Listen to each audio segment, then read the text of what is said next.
Assalamualaikum warahmatullahi wabarakatuh. First of all, let us praise and thanksgiving to the Almighty God who give grace and blessing to all of us so that we can gather in this place.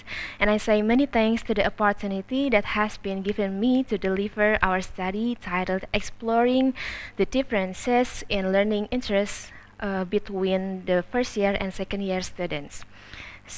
I'm not alone today because there are any others. There are Mutahara Tohir, Aulia Shipani Putri, Ismi, Andre Julius, and also Widyawati. So let's jump into our presentation today. So we started our presentation today with the background of this research. The first one is the learning interests a key part of the academic success, and it's what keeps us engaged. We all know that learning interest is the part of the academic success, and not just attending class and joining the learning, but actually caring about what we learn. So it makes the learning more meaningful.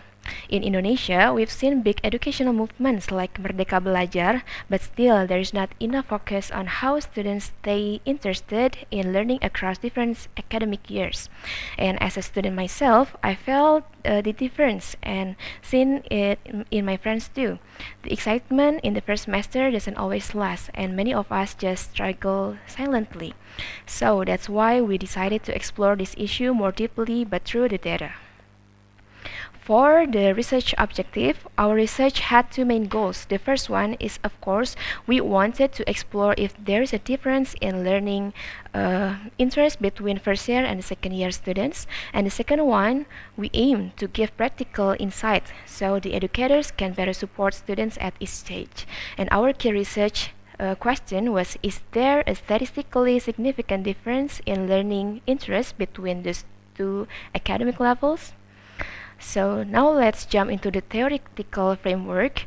We define learning interest as a combination of emotion, attention, participation, and motivation. And there are two types of the learning interest. The first one is situational interest, and the second one is the individual interest. For the situational interest is temporary, and it happens because the outside factors like the class is surprisingly fun, or the teacher or the lecture is fun, and many more. But for the individual interest, it's deeper and it's long-term and comes from within, and it grows when we care about the subject, and it's relatable with the personal goals.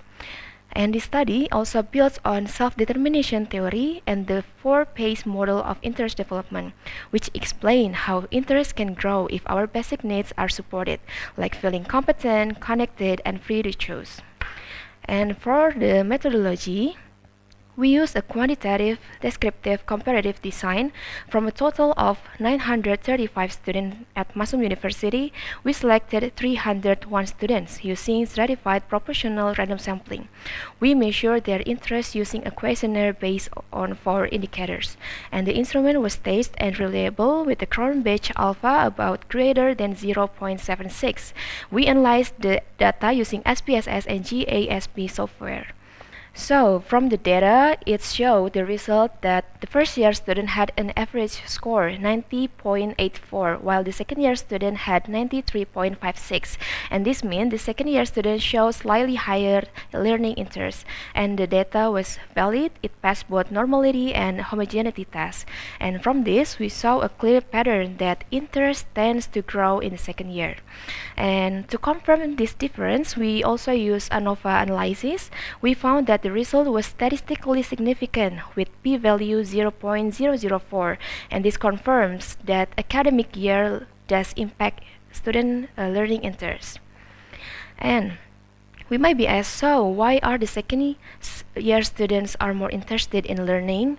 Well, based on my experience and all the data we have, it all makes sense. By the second year, students are more adjusted and they know how things work. They have found their rhythm, and maybe they have started to connect learning with their future goals. Meanwhile, the first year students often feel lost. They are adapting and everything feels so new. So this shows that academic transition plays a real role in the motivation. So we also next to the Educational implication, what can we do with all the information that we had? So we recommend the different approaches for each group. For the first year student, it needs structured support like mentoring, emotional connection, and engaging lesson that help them feel included. For the second year students, need deeper learning like make a projects, real life application, and room for autonomy. In other words, we shouldn't teach everyone the same way. We need to meet students where they are. So from all the data and all the things that we give to conclude this study, shows that learning interest is not fixed. It can grow as students progress in their academic journey. And because of that, it's important for the universities and educators to provide different approaches based on where students are in their development. This research highlights the need for student-centered strategies that are responsive and supportive. And as a student, I know how much it matters when learning feels meaningful. And I hope we can keep moving toward that. Thank you very much. That's all from me. Let's meet in another channel. Wassalamualaikum warahmatullahi wabarakatuh.